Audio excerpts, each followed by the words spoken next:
Hey folks, Dr. Gerstmar from Aspire Natural Health. Good morning, good afternoon, good evening, whenever you happen to be watching or listening to this. I hope you're having a fantastic day. Well, it's been a challenging morning here for me. My younger daughter, is on a limited basis going back to school. They've opened it with certain stipulations, like certain restrictions and various things that some of the kids are able to go back to school. And it's been a blessing for our household, even a couple of days a week, to have my younger daughter be able to get out of the house, have some interactions, do all that kind of stuff, right?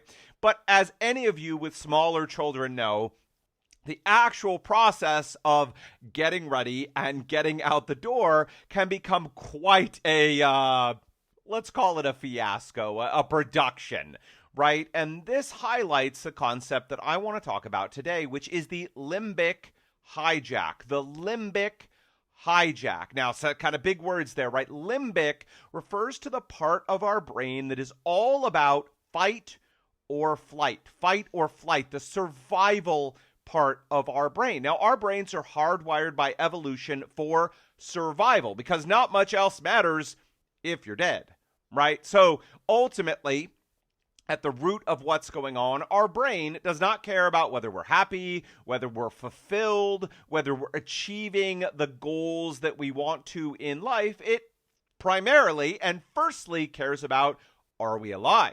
And so the whole limbic part of our brain is primarily concerned with keeping us alive and out of danger. And it does that by activating the fight, we're going to fight off something, or flight, we're going to run away from something, responses in our brain.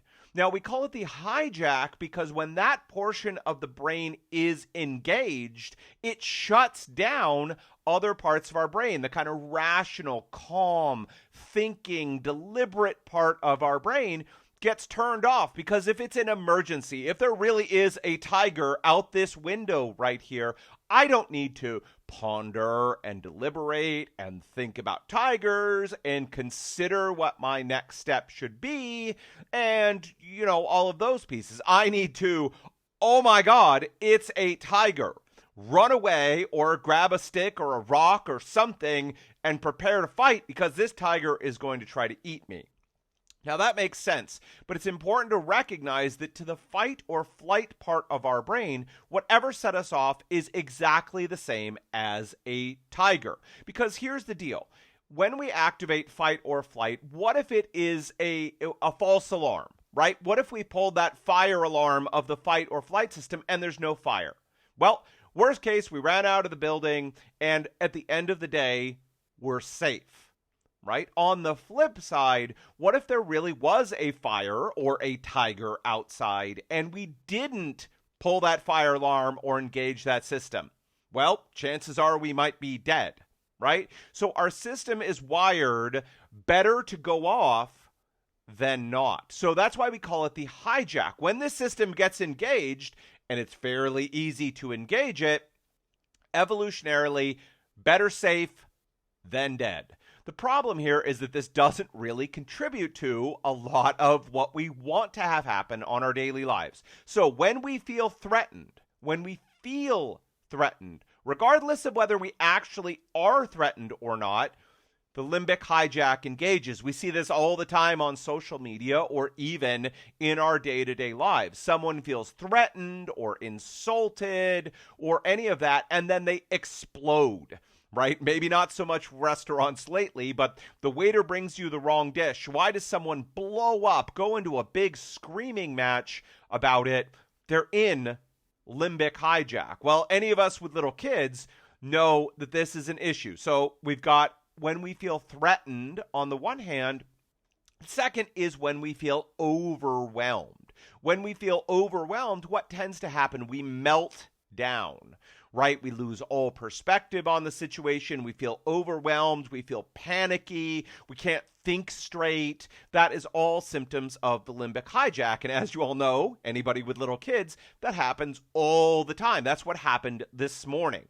We had to make some shifts and changes to start getting ready to go to school, which ultimately is a good thing and is enjoyed.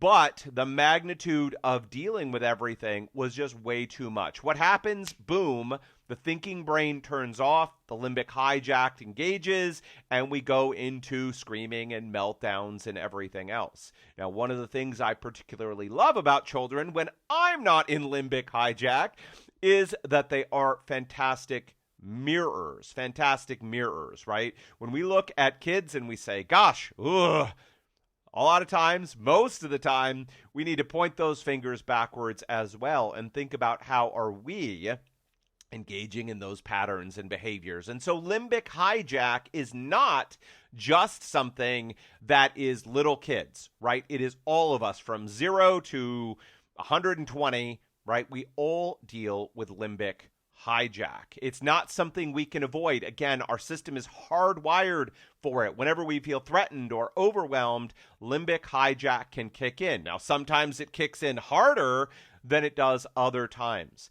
And one of the important things for all of us is to recognize, gratefully, thankfully, 99% or more of the time, the danger is not real, in the sense that there is not a situation where my life or my limb is actually in danger. Now, for some people, and definitely some of the time, this is real, right? And we're grateful that these protective systems are there to help and protect us. But for most of us, most of the time, the threat is not real, right? A bad email, a comment, someone cutting us off on the freeway, too many responsibilities and chores and everything else in our daily lives, or whatever else happens to trigger the limbic hijack, not really a fight or a flight situation. So what are the 2 steps that all of us can take to deal with this? Because again, the problem, limbic hijack engages, perspective goes out the window, rational thought goes out the window,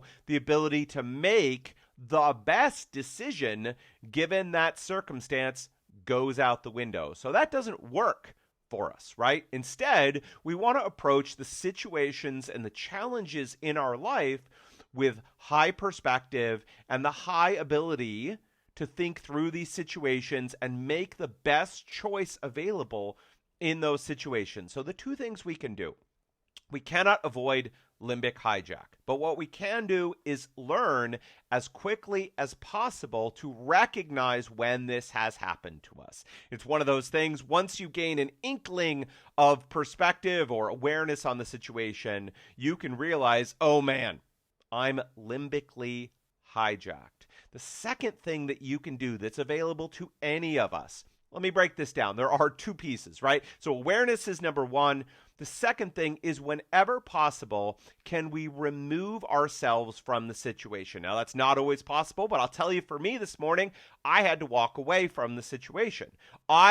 The limbic hijack that my daughter was dealing with caused me to go into limbic hijack as well, and I needed to step away from the situation for a couple of minutes. So that's step 2. Can you step away from the situation? And thankfully, most of the time, we are able to get some physical distance from the situation at hand. The third piece here is about breathing. So breathing, something we all have available to us, can very quickly shift our state.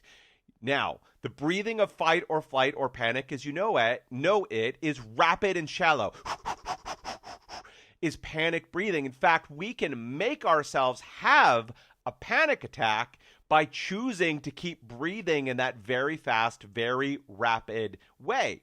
Our breath can affect what's going on in our nervous system and in our mind. Now, we can make ourselves panicked, and we can also make ourselves calm and disengage the limbic hijack from happening. So it's the exact opposite, right? Slow and deep. Now, so we can step away from the situation whenever we can, and we can simply focus on slow, deep breaths. The slower, the deeper, the better. Focusing on even as few as 3 breaths, 5 breaths, or 10 breaths. So this can take literally a minute or less, can begin to shift us away. That's exactly what I did this morning. Stepped away, recognized that I was in that place, stepped away from the situation, and then simply focused on taking some deep breaths. The limbic hijack passed. Was able to get more perspective and more thought, rational thought into the situation so that I could approach this situation with more calm. Also, helped my daughter to take deep breaths as well. Work to disengage the limbic hijack, and therefore we were able to move forward. Now, we run into this situation all the time in our lives. We also run into this often when it relates to health as well. So awareness, removing ourselves from the situation if at all possible, and using deep breathing can all be ways to disengage the limbic hijack that goes on. And then with perspective and rational thought, we can choose the reaction that we want to choose in that situation. Whether it's to walk away entirely, recognize that that person who cut us off in traffic is nothing at all, or if we're really overwhelmed by the situation, chunk it down, as we've talked before, and take one simple step at a time moving forward. All right, folks, that is it for me today. Listen, if you have not read my book, The Clear Path to Health, I'm immensely proud of it. Over 10 years of education and working with people with digestive issues and autoimmunity has gone into this book. You know, one of the things we all face when it comes to health is overwhelm. Different people telling us to do different diets, take different supplements or different medications, or do different treatments. What should we do? It's just so overwhelming. Well, what we need to do is, again, step back from it. By zooming out from tactics, the little things that we need to do, all the way back to principles. What are the things that make us healthy or that make us sick? What are the principles behind health and disease? We can clear the confusion and lay out the clear path to health. We've had many people tell us that by reading the book, they've cleared a lot of the confusion away, and they now understand what they need to do to get healthy, to stay healthy, and not to become sick. You can grab the book just by going to aspirenaturalhealth.com. That's aspirenaturalhealth.com, ASPIRE, aspirenaturalhealth.com/book, aspirenaturalhealth.com/book, and pick it up today. All right, folks, that is it for me today. Until next time, take care.